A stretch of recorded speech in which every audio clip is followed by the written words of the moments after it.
Anything else I missed? Okay, I'm good. Naomi, Jataun. My name is Jataun Valentine. In fact, I'm going to start off, he said he was the fifth. I'm the 8th generation with the Tabor family here. And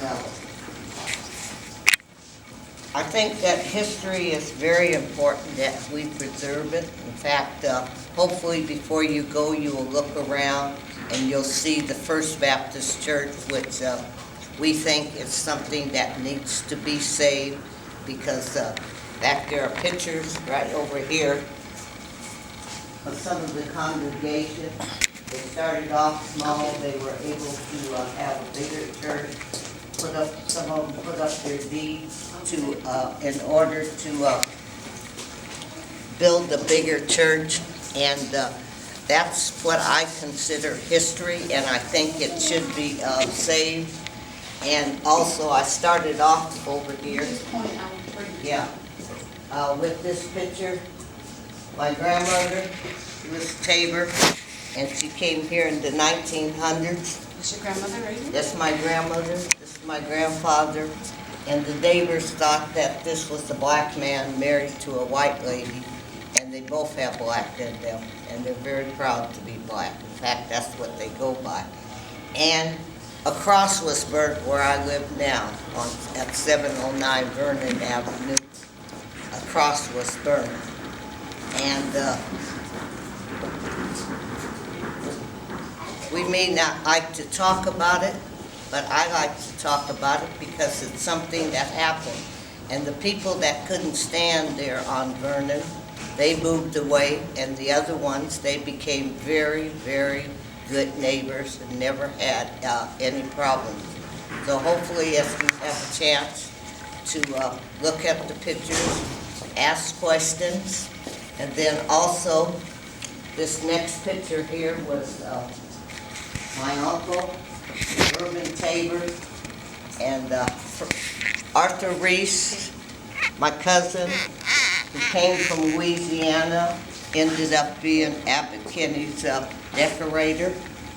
And my uncle, he became Abbot Kinney's chauffeur. And the story I like, he was working for Abbot Kinney, and he was sweeping on the pier, and Abbot Kinney asked him, "Young man, do you think I need a chauffeur? Can you drive?" And of course he said, "Oh yeah, I can drive."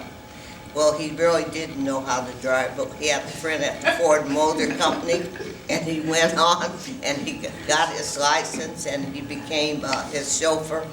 And what's more important is that they also became very good friends. In fact, when Mr. and Mrs. Kennedy passed away, the house was willed to him, and it was over where we have the new post office, but blacks were not allowed to live over there. So they sawed it in 3, and they bought it to 1310 Santa Clara, and it is historic now, the people that bought it. But there's a lot of things here in Venice, and including our history, and also the First Baptist Church that needs to be saved. If you have any questions after Naomi talks, I'd be very glad to answer.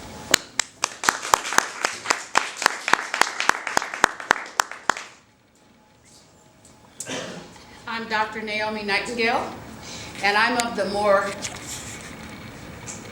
recent year of history here, because my family came to Venice in the early 1950s, and we actually moved to Santa Monica. My father is from Tennessee and my mother is from Georgia.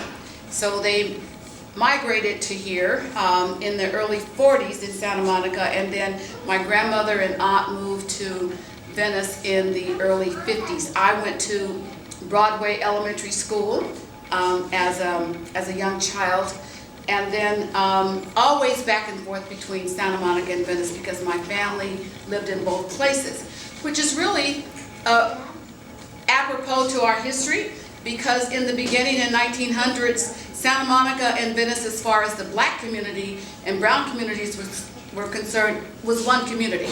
There was not a distinction between Santa Monica and Venice because we were such a small group and we had the common ground of being immigrants, mostly from the South, trying to build community and build family here.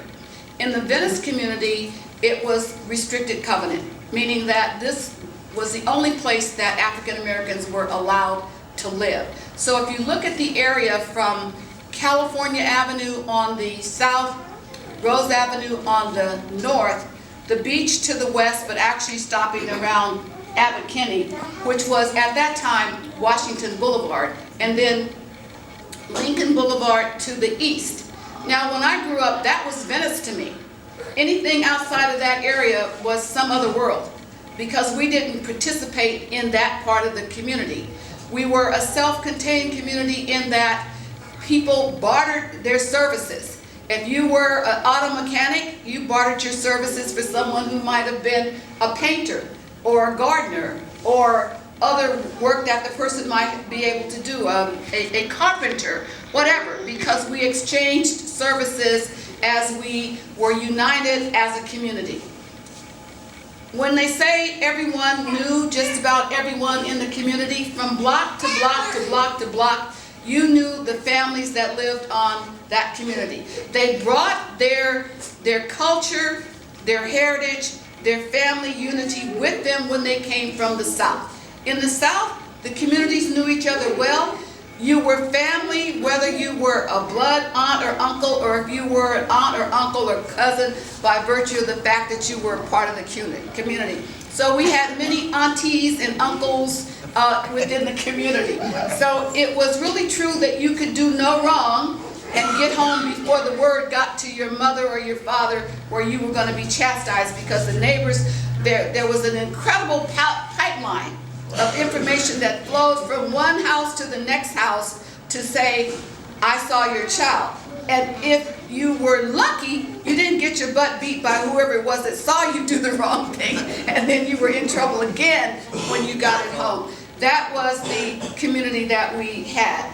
When my mother, we moved back to Venice for the final time because the Santa Monica Freeway by eminent domain came through the black community. And coming through the black community, it devastated black businesses that were operating along Olympic Boulevard and the homeowners and renters that were in the African American communities and the brown communities there that lost their homes and their rental spaces or where their residence because the Santa Monica Freeway came through and they used eminent domain to take those homes in that residence, but they also did not pay the homeowners a fair market value for their homes so that they could buy back into the community and stay there.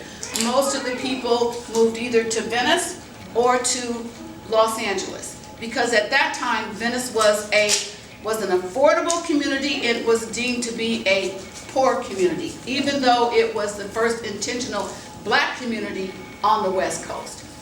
By that we mean that the restricted covenant only allowed people to live in this part of the community, which was largely swampland. Yeah. Up where you see the swap meet here on Lincoln Boulevard, that used to be the Fox Theater, which was the theater in Venice that everyone went to, but blacks were not allowed to sit in the main part of the theater. You had to sit in the back of the theater, even in the 50s. So when people say that discrimination was not prevalent at that time, that's not true. I lived it, I saw it. There were incidents throughout the community where there was obvious divide between black, whites, and browns. In the community, we lived on San Juan Avenue. Everybody on the block was our family, 609, 611, 611 and a half, 615, on down the block. The homeowners in the community at that time, Irvin Campbell, if you go on Washington Boulevard, there's a market, there used to be a market there, but if you look up, you'll see it says Irv's Market, IRV''S. That market was owned by Irvin Campbell, who was a homeowner in Venice, California, on San Juan Avenue, and he owned 3 properties along that street, mostly apartment buildings. I think it was 4 units in each apartment building, and his family lived there in all 3 of those homes. He later left Venice and moved and bought property in the Compton area and moved his family, most of his family there, but although some of them still live in Venice. The important thing about the Venice community and where we were and where we are now is that nothing happens by happenstance. We are here in the midst of gentrification and continuing injustice in terms of what happens with the people of color community, because this strategy started 30 years ago. And so when you look back, I shared the Oakwood plan, which here says it's 1987 to 1988, which I was still living in the community at that time. This is a draft form, but when you look through it, it says things like Detective Gert and Broad will be assigned the responsibility of identifying cases related to the task force concerns. Here they're talking about the injunction of arresting black and brown people in the community. This is before the injunction came into being.